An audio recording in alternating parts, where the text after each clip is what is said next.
Hello there, good to see you. Good Welcome morning. to your Monday this morning. Dead at only 48. We're paying tribute to the musical megastar Whitney Houston as the world comes to terms with the loss of an icon. Was she the soundtrack to your years?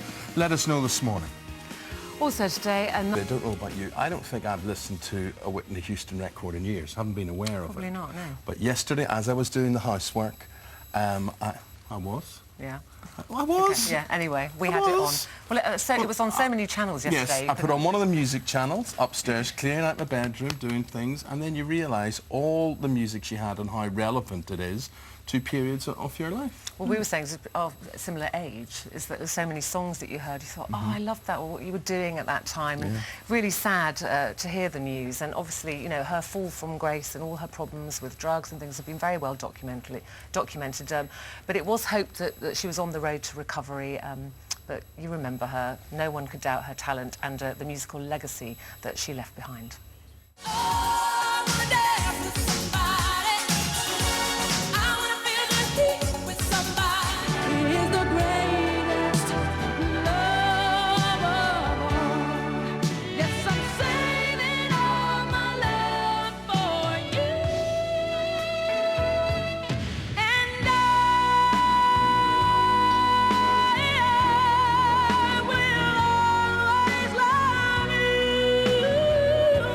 Well, so much showbiz news over the weekend, and here to talk about it all, we've got showbiz reporters Dean Piper and Sam Mann this morning. We were talking about our memories there, but you've been to see her in concert.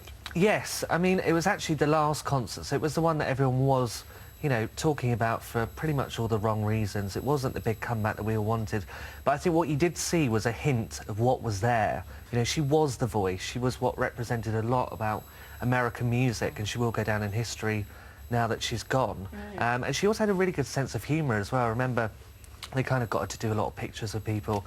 They gave her a copy of Heat magazine, actually, and they said, oh, could you just pose with this? And she went, 30 years in the business, and I'm posing with this scandalous thing. And they put on this brilliant, dazzling smile, just like Whitney Houston did. Have you met her, Sam? I haven't, no, but I've got one of my best friends went to see her in Birmingham at the concerts that you were talking about, and like Dean said, there was kind of glimmers of what she used to be like, but she would spend a lot of time apologising for not hitting the high notes, taking loads of breaks. She was booed. Yeah, but if I remember, that tour didn't complete.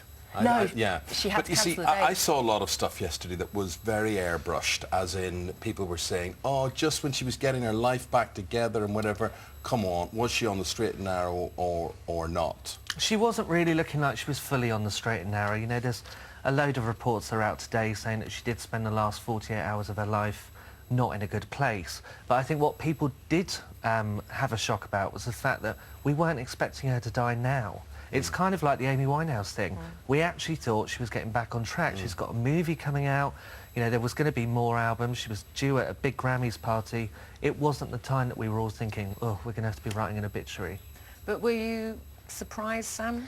I mean, as Dean said, I was surprised by the timing. It was only a couple of weeks ago she was on Oprah Winfrey's show, and she said she turned her life around predominantly for her daughter, 18-year-old Bobby Christina. And, you know, you kind of get a glimmer of hope that we're going to maybe get this amazing pop icon back. So she was at this hotel because there was going to be a pre-Grammys party. Clive so her Davis, daughter was there, wasn't she? Yeah, she's been spending the last 48 hours with her daughter. She performed at another pre-Grammy party on Thursday evening. She got on stage, just sang a couple of lines with one of her friends there, but then there's pictures outside of her looking a bit dishevelled, quite sweaty, reports of her actually bleeding from the knee and not really kind of caring. And her daughter was with her at the time as well, so very, very sad for her. And then there's reports as well that she turned up just after, or not long after, the body had been found, and was desperately trying to get into the room to see her mother, but the police wouldn't let her in there, and then she was taken to hospital herself with a panic attack. And we've heard actually she's been let out of hospital now, but let's hope she's with friends and family and people who love her. And the coroner's initial report out today, and there's no indication of foul play. It's going to be a good few weeks for the toxicology to come back. It's going to take like 6 to 8 weeks, and this is a sad thing that a lot of people, a lot of the press are going to be speculating for a very long time. But then all of this happens against the backdrop of the Grammys, where she was considered family, and her showbiz heritage was impeccable. Yeah, I mean, the awards that she's managed to win, I mean, the list goes on and on. 170 million albums, 22 American Music Awards, 6 Grammys, 30 Billboard Awards. And obviously everybody wanted to pay tribute. Jennifer Hudson sang, Alicia Keys, LL Cool J. I thought it was brave of Jennifer Hudson because to sing that sing. iconic And also it was I so Will last Rock You. minute as well. In the pressure on a performance like that, there's not many people that could pull that out the bag. Could I just move on to a happier note of the Grammys Yeah. last night? Because I think this overshadows the success of Adele. Yeah. Yeah. In 6 Comments coming in the hub as always. Thank you very much. Colleen, what are they all saying? Yeah, well, lots of comments coming in regarding Whitney Houston, of course. Ruth White says, Whitney had a beautiful voice, such a tragic loss. I hope all the youngsters look at her example and realise that fame and fortune don't buy happiness. Joanne Collins, I think I'm the only person on the planet who isn't shocked by the news Whitney is dead. I feel for her daughter and family, but it's the news I've been waiting to hear for years.